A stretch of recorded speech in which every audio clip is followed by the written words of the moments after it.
শিক্ষার্থীরা তোমরা সবাই ভালো থাকো। আশা করি সবাই ভালো আছো, সুস্থ আছো, নিরাপদে আছো। আজকে আমার সম্মান প্রথম বর্ষে ছাত্রদের সাথে অনলাইন ক্লাস।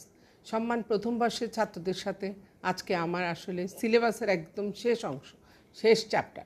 আমি ছাত্রদের অনুরোধ করব, তো আমরা কিন্তু দুইজন ম্যাডাম, আরিফিনা ম্যাডাম, আমি পুরো বাংলার ইতিহাসের কোর্স কমপ্লিট করে দিয়েছি, প্রশ্ন দিয়ে ফেলেছি।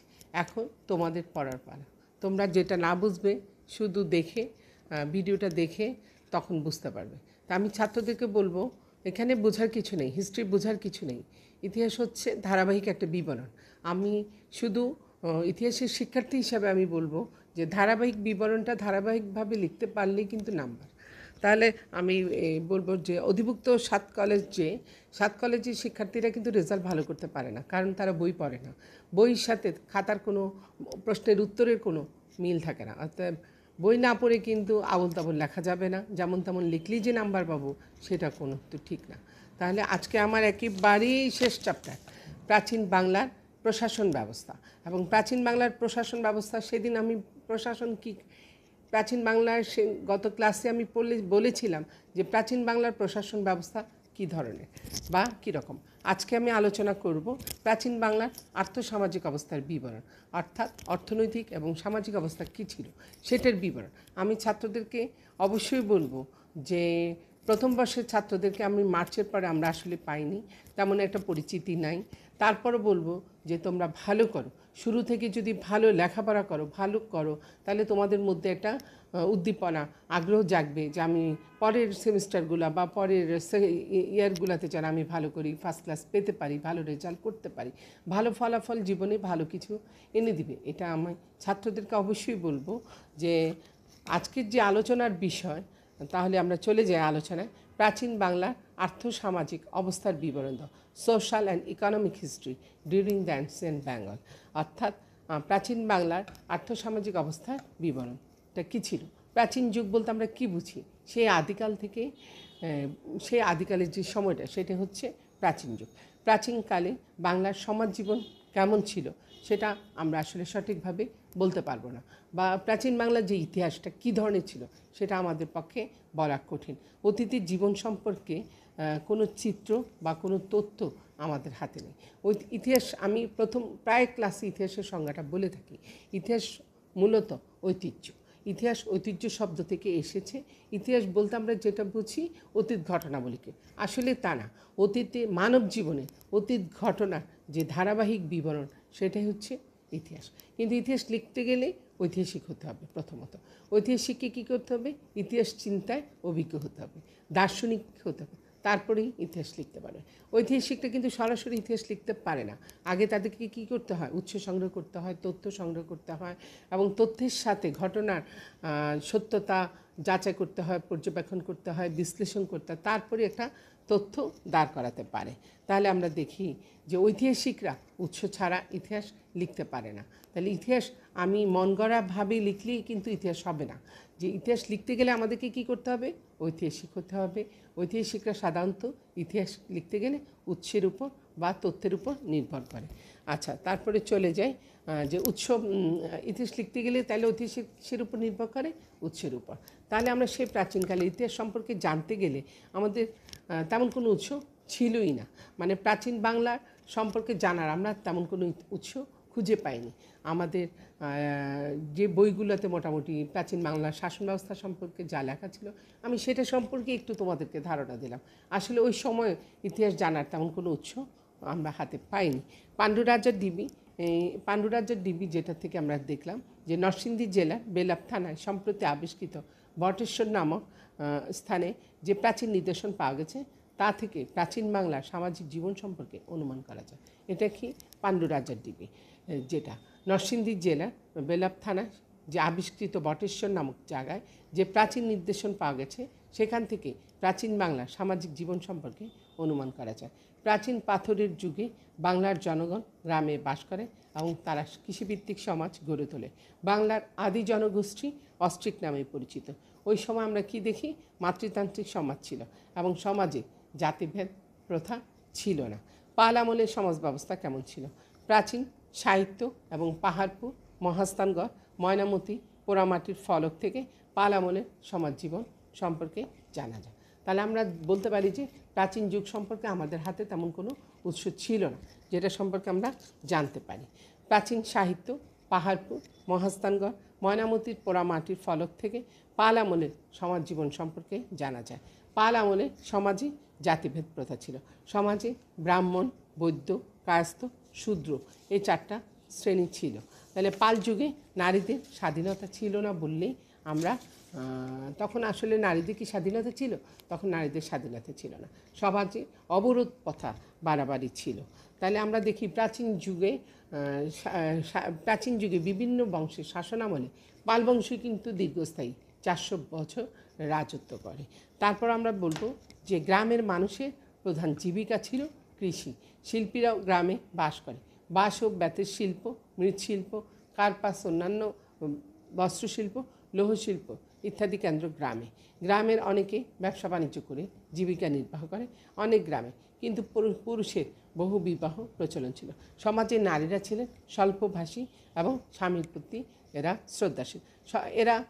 এদের পোশাক কী ছিল? ধুতি, শাড়ি বাঙালিদের প্রধান পোশাক ছিল। ওই সময় বাঙালিদের প্রধান পোশাক কী ছিল? শাড়ি এবং ধুতি। তাহলে সাধারণ খাবার ছিল মূলত বাঙালিদের খাবার। তাহলে এই যে প্রাচীন শাসন ব্যবস্থা বা প্রাচীন বাংলার যে শাসন ব্যবস্থা, এটা বলতে আসলে আমরা তেমন কোনো উৎস বা তেমন কোনো কিছুই ছিল না, গ্রন্থ ছিল না যেটা থেকে আমরা জানতে পারি। শুধু আমরা দেখলাম যে পাণ্ডুরাজার ডিবি যেটা নরসিংদী জেলার বেলাব থানায় যে সম্প্রতি আবিষ্কৃত হয় বটেশ্বর নামক জায়গায়, সেখানে যে প্রাচীন নিদর্শন পাওয়া গেছে, সেখান থেকে প্রাচীন বাংলা সমাজ জীবন সম্পর্কে আমরা জানতে পারি। তাহলে প্রাচীন যুগে বিভিন্ন সামাজিক ও ধর্মীয় উৎসব পালন করা হয়। পাল যুগে আমরা দেখি সহানুভূতি, যে সম্প্রীতি, সব কিছুই ছিল। পাল যুগে যোগাযোগের জন্য বিভিন্ন পরিবহন ছিল। প্রাচীন বাংলার অধিকাংশ লোক কোথায় বাস করে? গ্রামে বাস করে। সেন আমলে বাংলার সমাজ বা কেমন ছিল? যদি আমরা পাল বংশের সাথে সাথে সেন আমল নিয়ে আলোচনা করি, তাহলে কী ছিল? যে সেন আমলে বাংলার সমাজ ব্যবস্থা কী ছিল? ঠিক আমরা বলবো যে পাল বংশে যেরকম ছিল, সেন আমলেও বাংলার সমাজ ব্যবস্থা একই রকম ছিল। প্রাচীন বাংলার নগর জীবনে প্রাচীনকালে ধনী, বণিক, ব্রাহ্মণ, শাসক শ্রেণী এবং ওই সকল শ্রেণীর সেবার জন্য শূদ্ররা নগরে বসবাস করত। তাহলে প্রাচীনকালে কারা ছিল? ধনী, বণিক, ব্রাহ্মণ, শাসক শ্রেণী এবং ওই সকল শ্রেণীর সেবার জন্য শূদ্ররা নগরে বসবাস করত। সাহিত্য থেকে নগর জীবন সম্পর্কে জানা যায়। প্রাচীন বাংলার ভাষা, বর্তমানে এদেশের ভাষা বাংলা। পূর্বে এদেশের মানুষ আর্য ভাষায় কথা বলে। সংস্কৃত ভাষা থেকে এসে পালি, প্রাকৃত, অপভ্রংশ এবং বাংলা ভাষার উৎপত্তি হয়েছে। অর্থাৎ প্রাচীন বাংলা ভাষা যেটা, বর্তমানে এদেশের যে ভাষা বাংলা, পূর্বে এদেশের মানুষ আর্য ভাষায় কথা বলে। সংস্কৃত ভাষা থেকে ক্রমে পালি, প্রাকৃত, অপভ্রংশ এবং বাংলা ভাষার উৎপত্তি হয়েছে। বাংলা ভাষার যে আদি নিদর্শন চর্যাপদ, বাংলার লিপি, বাংলার শিল্প, বাংলার যে লিপিমালা যেটা উৎস। তাহলে আমরা বাংলা ভাষার উৎপত্তিটা কোথা থেকে দেখি? যে প্রাচীন বাংলায় তারা কী ধরনের ভাষায় কথা বলে। এদেশের ভাষা বাংলা, পূর্বে এদেশের মানুষ আর্য ভাষায় কথা বলতো। সংস্কৃত ভাষা থেকে এরা পালি, প্রাকৃত, অপভ্রংশ এবং বাংলা ভাষার উৎপত্তি লাভ করছে। মানে পালি, প্রাকৃত এবং অপভ্রংশ এবং বাংলা ভাষার উৎপত্তি লাভ, মানে কোথা থেকে? সংস্কৃত থেকে। তাহলে আমরা দেখি যে সরাসরি বাংলা ভাষায় কথা বলেছে, কিন্তু প্রথমত আর্য, তারপর সংস্কৃত, পালি, প্রাকৃত ভাষা হয়ে বাংলা ভাষায় তারা কথা বলে। তাহলে বাংলা ভাষার আদি নিদর্শন কী ছিল এখানে? চর্যাপদ। বাংলার লিপি বলতে আমরা কী বুঝি? বাংলার লিপি ক্রমবিবর্তনের মাধ্যমে বর্তমান রূপ লাভ করে। পূর্ব ভারতের বর্ণমালা থেকে বাংলায় বর্ণমালার উৎপত্তি। প্রাচীন বাংলার শিক্ষা, প্রাচীন যুগে লিপি আবিষ্কার হওয়ার পর থেকে লেখাপড়া শুরু হয়। কথায় প্রাচীন বাংলার শিক্ষা ব্যবস্থাটা কী ছিল? তাহলে আমরা অনেকগুলো পড়েছি। প্রাচীন বাংলার অর্থনৈতিক অবস্থা কী ছিল, প্রাচীন বাংলার খাদ্যদ্রব্য, কথা বলা, মানে এরা আসলে কী ছিল। এখন বর্তমানে যেটা মানে চলমান, সেটা ধীরে ধীরে প্রাচীন যুগে বিকাশ লাভ করেছে। তাহলে মানে বর্তমানে আমরা যে ভাষা কথা বলি, সেটা আগে সংস্কৃত, আর্য ভাষা, সংস্কৃত, প্রাকৃত, পালি হয়ে বাংলায় রূপ লাভ করে। তাহলে এইভাবেই কিন্তু বাংলা ভাষা আসে, মূলত সংস্কৃত ভাষা থেকে বাংলা ভাষা আসে। বাংলার লিপি ক্রমবিবর্তনের মাধ্যমে আমরা দেখি এই বিবর্তনের রূপ বর্তমান রূপ লাভ করে। পূর্ব ভারতের বর্ণমালা থেকে বাংলায় বর্ণমালার উৎপত্তি দেখতে পাই। আমরা কোথা থেকে পাচ্ছি সেটা? পূর্ব ভারতের বর্ণমালা থেকে বাংলায় বর্ণমালার উৎপত্তি। প্রাচীন বাংলার শিক্ষা বলতে আমরা কী বুঝি? প্রাচীন যুগে লিপি আবিষ্কার হওয়ার পর থেকে লেখাপড়া শুরু হয়। ছাত্ররা বুঝতে পারতেছ, এটা কিছু না, এটা হচ্ছে প্রাচীন বাংলার সামাজিক আর অর্থনৈতিক অবস্থা কী ছিল সেই সম্পর্কে বলা। প্রাচীন যুগে লিপি আবিষ্কার হওয়ার পর থেকে লেখাপড়া চালু হয়। এরপর বাংলায় বৌদ্ধ ধর্ম প্রচলিত হলে বৌদ্ধ বিহারগুলো শিক্ষাকেন্দ্র হয়ে ওঠে। পাল রাজারা শিক্ষার পৃষ্ঠপোষক ছিলেন। তিনি শিক্ষার জন্য বিভিন্ন বিহার প্রতিষ্ঠা করেছিলেন। এর মাধ্যমে সোমপুর বিহার, জগদ্দল মহাবিহার, তৈকুটুক বিহার, দেবীকোট বিহার, সচ্চিগু বিহার বিখ্যাত। অনেকগুলো বিহার সেই সময় আবিষ্কৃত হয় এবং পাল রাজারাও শিক্ষার পৃষ্ঠপোষক ছিলেন। সেন আমলে আমরা কি দেখি? বৌদ্ধ শিক্ষাকেন্দ্র চালু হয় এবং বৈদিক হিন্দু শিক্ষা চালু হয়। এই যুগে কাব্য, পৌরাণিক, স্মৃতিগ্রন্থ, ধর্ম সব বিষয়ে শিক্ষা দেওয়া হতো। ওই সময় কী দেওয়া হতো? যে কাব্য, পৌরাণিক, স্মৃতিগ্রন্থ, ধর্ম সবগুলো বিষয় শিক্ষা দেওয়া। সেন রাজারা সংস্কৃত সাহিত্যে পৃষ্ঠপোষক ছিলেন। বল্লাল সেন দান সাগর এবং অদ্ভুত সাগর গ্রন্থ রচনা করেন। তাহলে সেন যুগে নবদ্বীপ শিক্ষা ও সংস্কৃতির কেন্দ্র ছিল।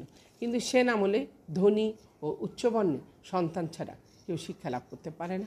প্রাচীন বাংলার যে অর্থনৈতিক অবস্থা, economic condition of ancient Bengal, প্রাচীনকাল থেকে বাংলার অর্থনৈতিক অবস্থা বলতে আমরা কী? তাহলে আমরা এতক্ষণ কী পড়েছি? প্রাচীন বাংলার সমাজ জীবন কেমন ছিল। তাহলে প্রাচীন বাংলার সমাজ জীবন কেমন ছিল সে সম্পর্কে আমরা সঠিক জানতে পারি না। তাহলে প্রাচীন বাংলার যে অর্থনৈতিক অবস্থা, economic condition of ancient Bengal, প্রাচীনকাল থেকে যে বাংলার অর্থনৈতিক অবস্থা সম্পর্কে বিশেষ কিছু জানা যায় না। তাম্রযুগের বসতির নিদর্শন পাওয়া যায় কোথায়? পাণ্ডু রাজা ডিবিতে। সেই সময় আমরা দেখতে পাই এই অঞ্চলের মানুষ কৃষিকাজ করে, বিদেশের সঙ্গে ব্যবসা বাণিজ্য করে, পশুপালন করে। তাহলে আমরা এতক্ষণ কী পড়লাম? প্রাচীন বাংলার সমাজ কেমন ছিল। তাহলে এখন আমরা কী পড়ব? প্রাচীন বাংলার অর্থনৈতিক অবস্থা কেমন থাকবে। প্রাচীনকাল থেকে বাংলার অর্থনৈতিক অবস্থা সম্পর্কে আমরা আসলে বিশেষ কিছু জানতে পারি না। তাম্রযুগে বসতির নিদর্শন পাওয়া যায় পাণ্ডু রাজা ডিবিতে। এবং এটা আমরা কোথায় পাই? নরসিংদী জেলা বেলাব সম্প্রতি আমরা আবিষ্কৃত হয় বটেশ্বর নামক জায়গায়। বেলাব থানায় যে বটেশ্বর নামক জায়গাটা আবিষ্কৃত হয়, সেখানে প্রাচীন বাংলার নিদর্শন পাওয়া যায়। আমার ছাত্রদের মনে থাকবে, আমার ছাত্রদেরকে আমি অবশ্যই বলবো বই পড়বে। বই না পড়লে কিছুই মনে থাকবে না, আবল তাবল খাতায় লিখবে না, তাহলে কিন্তু ঢাকা ইউনিভার্সিটির সার্টিফিকেট পাওয়াটা তোমাদের জন্য কঠিন হয়ে যাবে। বারবার ফাইনাল পরীক্ষা দিতে হবে, আদৌ কোনো ফল হবে না। আমি বলবো ভালো লেখাপড়া করবে, ভালো করে বই পড়বে, বারবার লিখবে, তাহলে তুমি ভালো নাম্বার পাবে। একটা ছাত্রকে পড়ে একটা উত্তর বারবার ধারণা নিয়ে লিখতে হয়, তাহলে কিন্তু সেই ছাত্র লেখাপড়া ভালো করে। একেবারে আমি সারাদিন মোবাইল দেখার সময় পাবে, বই দেখার সময় পাবে না, সেটা তো হবে না। তাহলে বই দেখবে, সময় নিয়ে বই দেখে ভালো লেখাপড়া করবে। প্রাচীনকাল থেকে বাংলার অর্থনৈতিক অবস্থা সম্পর্কে আমরা কি বলবো? বিশেষ কিছু জানতে পারি না বা জানা যায় না। তাম্রযুগে বসতির নিদর্শন পাওয়া যায় কোথায়? পাণ্ডু রাজার ডিবিতে। সেই সময় আমরা দেখতে পাই এই অঞ্চলের মানুষ কৃষিকাজ করে, পশুপালন করে, বিদেশের সঙ্গে ব্যবসা বাণিজ্য করে। তাহলে এই অঞ্চলের মানুষ কী করে? কৃষিকাজ করে, পশুপালন করে, বিদেশের সঙ্গে ব্যবসা বাণিজ্য করে। সেন আমলে অর্থনৈতিক অবস্থা পাল আমলের মতো সেন আমলেও ছিল, মানে পাল আমলে যা ছিল সেন আমলেও সে একই রূপ ছিল। সেন আমলেও বাংলা কী ছিল? কৃষি প্রধান দেশ ছিল। সেন আমলে আরব বণিকেরা এদেশে ব্যবসা বাণিজ্য করে। তাহলে আমরা দেখি যে পাল বংশ, সেন বংশ, অর্থাৎ প্রাচীন বাংলার যে যারা শাসন করেছিল সবার জীবনধারাই প্রায় একই রকম। প্রাচীন বাংলার যে প্রশাসন ব্যবস্থা বলতে আমি যেটা বুঝাচ্ছি, যে প্রশাসন কেমন ছিল, তাদের সামাজিক জীবন কেমন ছিল, তাদের অর্থনৈতিক জীবন কী ছিল, সব যুগের মানুষের জীবনধারা একই। ক্রমে ধারাবাহিকভাবে আমরা বর্তমানে সেই প্রাচীন যুগের যে ধারাবাহিক বিবরণগুলোই কিন্তু বর্তমানে এসে পৌঁছায়। এই বর্তমানে কিন্তু প্রাচীন বাংলার সেই ধারাবাহিক বিবরণগুলোই দিয়েই কিন্তু আমরা এখনও চলতেছি বর্তমানে। অর্থাৎ যা কিছু প্রাচীন যুগ থেকে নিয়ে এসেছি। প্রাচীন যুগ, মধ্যযুগ, আধুনিক যুগ, তিনটে স্তর পার করেই কিন্তু আমরা আধুনিক যুগে এসে পড়েছি। তাহলে আমরা বলবো সেন আমলের অর্থনৈতিক অবস্থা পাল আমলের মতো সেন আমলেও ছিল। বাংলা কী ছিল? কৃষিপ্রধান দেশ ছিল। সেন আমলে কারা এসে ব্যবসা বাণিজ্য করতে দেশে? আরবরা এসে ব্যবসা বাণিজ্য করতো। শিক্ষা ব্যবস্থাও ঠিক পাল আমলে যা ছিল সেন আমলেও তাই ছিল। তাহলে আমি একই কথা আর বারবার বলবো না, এটা খুবই সংক্ষিপ্ত পড়া, এটা খুবই স্বল্প পড়া, এই পড়া আমি আর বারবার বলবো না। ইতিহাস লিখতে গেলে, উত্তর লিখতে গেলে আমাকে আগে ভূমিকা লিখতে হবে, তারপর উৎস লিখতে হবে, তারপর আমি মূল আলোচনায় যাব। সরাসরি কিন্তু লিখতে পারবে না যে আমি যদি চাই বল্লাল সেনের রাজত্বকাল আলোচনা করো, তাহলে আমি সরাসরি বল্লাল সেনের রাজত্বকাল আলোচনা করেই লিখতে যাব না।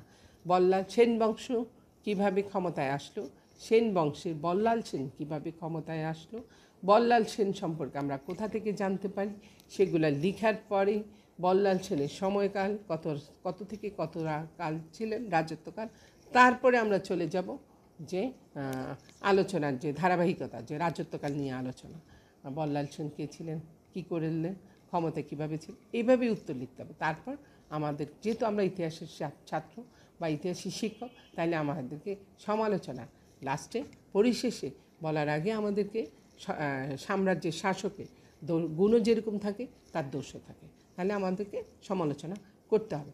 তারপরে আমি উপসংহার এভাবে লিখলে কিন্তু নাম্বার পাবে। সরাসরি বল্লাল সেনের রাজত্বকাল আলোচনা করলে কিন্তু হবে না। প্রাচীন বাংলার শাসন ব্যবস্থা লিখতে গেলেও তোমাকে আগে প্রাচীন যুগ সম্পর্কে লিখতে হবে। প্রাচীন যুগ সে আদিকাল থেকে আমরা ধরি যে প্রাচীন যুগ, এই প্রাচীন যুগ কী ছিল, কেমন ছিল, তারপরে চলে যাব আমরা প্রাচীন যুগের প্রশাসন ব্যবস্থা কী ছিল, সামাজিক ব্যবস্থা কী ছিল, অর্থনৈতিক অবস্থা কী ছিল। আমি বলবো এই চ্যাপ্টারটা এত বেশি পড়ার দরকার নেই, অন্যগুলো বেশি পড়বা, এটা একটু জানার জন্য পড়ে রাখবা, ঠিক আছে? আমি আমার ছাত্রদের সাথে আজকে আমার বেশি সময় দিব না, শেষ করতে চাচ্ছি যে উপরোক্ত আলোচনার শেষে বলা যায় প্রাচীন বাংলার প্রশাসন ব্যবস্থার উপর আমরা একটা চিত্র দেখতে পাই। এই যে সামগ্রিক আলোচনা, যে প্রাচীন বাংলার প্রশাসন ব্যবস্থার উপর একটা চিত্র পাওয়া যায়। তথ্যের অপর্যাপ্ততার কারণে প্রাচীন বাংলা এই সময় অমাত্যবর্গের কর্মকাণ্ড, কার্যাবলী, তাদের কৃতিত্ব ইত্যাদি সম্পর্কে স্পষ্টভাবে আমরা জানতে পারি। অর্থাৎ প্রাচীন বাংলা মন্ত্রীদের কর্মকাণ্ড, কার্যাবলী, মানে প্রশাসনিক যে দপ্তরের কর্মকাণ্ড বা কার্যাবলী, এদের কৃতিত্ব সব কিছু কিন্তু আমরা এভাবেই জানতে পারি না, বা এগুলো আমাদের বিভিন্ন উৎসের মধ্যে জানতে হয়। প্রাচীন বাংলার প্রশাসনিক যে শাখা প্রশাখা গুপ্ত পূর্ব যুগে শুরু হয়েছিল তা বিভিন্ন শাসনামলে বিকাশ লাভ করে। অর্থাৎ আমরা বলবো যে প্রাচীন বাংলার প্রশাসনে যে শাখা প্রশাখা গুপ্ত পূর্ব যুগে শুরু হয়েছিল তা বিভিন্ন শাসনামলে বিকাশ লাভ করে। সেন শাসনামলে এসে একটি স্বয়ংসম্পূর্ণ শাসন ব্যবস্থায় পরিণত হয়েছিল। ভারতের সমকালীন অন্যান্য অঞ্চলে শাসন ব্যবস্থার তুলনায় এই সময় বাংলার শাসন ব্যবস্থা মোটেও অনুন্নত ছিল না, বরং অনেক ক্ষেত্রে উন্নত বলা যায়। তাহলে পরিশেষে আমি আবার বলি, সামগ্রিক আলোচনায় বলতে পারি যেটা প্রাচীন বাংলার প্রশাসন ব্যবস্থার একটা ধারাবাহিক বিবরণ আমরা দেখতে পাই। তথ্যের অপর্যাপ্ততার কারণে প্রাচীন বাংলার এই সময় অমর্ত্যবর্গের কর্মকাণ্ড, কার্যাবলী, তাদের কৃতিত্ব ইত্যাদি সম্পর্কে স্পষ্টভাবে কিছু জানা যায় না। প্রাচীন বাংলার প্রশাসনের যেই শাখা প্রশাখা গুপ্তপূর্ব যুগে শুরু হয়েছিল তা বিভিন্ন শাসনামলে এসে বিকাশ লাভ করে। সেন শাসনামলে এসে একটি স্বয়ংসম্পূর্ণ শাসন ব্যবস্থায় পরিণত হয়েছিল। ভারতের সমকালীন অন্যান্য অঞ্চলে শাসন ব্যবস্থার তুলনায় এই সময় বাংলার শাসন ব্যবস্থা মোটেও অনুন্নত ছিল না, বরং অনেক ক্ষেত্রে উন্নত বলা যায়। তাহলে আমি বলবো যে আমরা কি পড়েছি, প্রাচীন বাংলার অনেক কিছুই পড়েছি। সেখানে আমরা কি পড়েছি, পাল আমলের সমাজ ব্যবস্থা কেমন ছিল, সেন আমলের সমাজ ব্যবস্থা কেমন ছিল, তো পাল আমলে যা ছিল সেন আমলে তাই। তাহলে এই যে কোন যুগ থেকে শুরু হলো, গুপ্তপূর্ব যুগ থেকে শুরু হলো। বাঙালিদের খাবার কী ছিল, তাদের উৎপাদন কী ছিল, তাদের অর্থনীতি কী ছিল, কৃষিভিত্তিক সমাজ ছিল।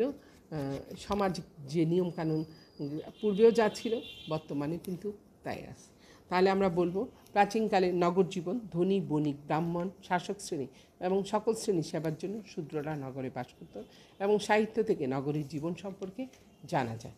সাহিত্য থেকে আমরা নগরের জীবন সম্পর্কে জানা যায়। তারপর একসময় আমরা কি দেখি, প্রাচীন বাংলার ভাষা, লিপি সব কিছুই কিন্তু আমরা ধীরে এই প্রাচীন বাংলার প্রশাসন ব্যবস্থা সম্পর্কে জানতে পারি। ভাষা কী ছিল, সংস্কৃত ভাষা, পালি, প্রাকৃত অপভ্রংশ হয়ে বাংলা রূপ লাভ, যা আজও এই ভাষা প্রচলিত। লিপি বলতে আমরা কি বুঝি, লিপি ক্রমবিবর্তনের মাধ্যমে বর্তমান রূপ লাভ করে। পূর্ব ভারতের বর্ণমালা থেকে বাংলায় বর্ণমালার উৎপত্তি। প্রাচীন বাংলার শিক্ষা কী ছিল, যে লিপি আবিষ্কার হওয়ার পর থেকে প্রাচীন বাংলায় লেখাপড়া শুরু হয়। এবং আমরা কি দেখি, বাংলায় বৌদ্ধ ধর্ম প্রচলিত ছিল বলে বৌদ্ধ বিহারগুলো একসময় শিক্ষাকেন্দ্র হয়ে ওঠে। পাল রাজারা শিক্ষার পৃষ্ঠপোষক ছিলেন। তিনি শিক্ষার জন্য বিভিন্ন বিহার, এই পাল রাজারা কী করলেন, শিক্ষার জন্য বিভিন্ন বিহার প্রতিষ্ঠা করেন। এর মধ্যে সোমপুর বিহার, জগদ্দল মহাবিহার, তৈকুটুকুম বিহার, দেবীকোট বিহার, সচিক বিহার বিখ্যাত।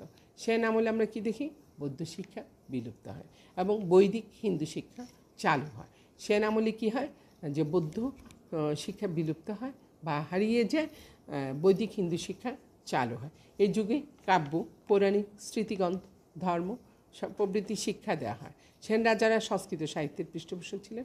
বল্লাল সেন দানসাগর, অদ্ভুত সাগর গ্রন্থ রচনা করেন। তাহলে সেন যুগে আমরা কি দেখি, নবদ্বীপ শিক্ষা সংস্কৃতির কেন্দ্র ছিল, কিন্তু সেন আমলে ধনী উচ্চপূর্ণের সন্তান ছাড়া কেউ লাভ করতে পারে না। তাহলে আমরা কি পড়লাম, প্রাচীন বাংলার সমাজ ব্যবস্থা কেমন ছিল, প্রাচীন বাংলার অর্থনৈতিক ব্যবস্থা কেমন ছিল, তারপরে আমাদের মূল প্রশ্ন কি যাবে, প্রাচীন বাংলার আর্থ সামাজিক অবস্থার বিবরণ দাও। আচ্ছা, আমি ছাত্রদেরকে অবশ্যই বলবো যে আমরা 17ই মার্চের যখন বন্ধ হয়ে যাচ্ছিল, 18ই মার্চ থেকে যখন শিক্ষা প্রতিষ্ঠান বন্ধ হয়ে যাচ্ছিল, 18ই মার্চের পর থেকে, তার আগে ক্লাসে কিন্তু আমরা ধারাবাহিক একটা প্রশ্নের, সম্ভাব্য প্রশ্নের ধারণা দিয়েছিলাম। আমি আমার অংশে আমার কোনো পরিবর্তন নেই, সবই পড়বে। প্রাচীন বাংলা সম্পর্কে জাস্ট একটু ধারণা নিলেই হবে। শশাঙ্ক, পালবংশ, গোপাল, ধর্মপাল, দেবপাল, প্রথম মহিপাল, দ্বিতীয় পাল, রামপাল, বরেন্দ্রের সামন্ত বিদ্রোহ, সেন বংশে লক্ষণ সেন, বল্লাল সেন, বিজয় সেন, বল্লাল সেন, লক্ষণ সেন। এই চ্যাপ্টারগুলো ভালোভাবে পড়লেই তোমাদের প্রশ্ন কমন পড়ে যাবে।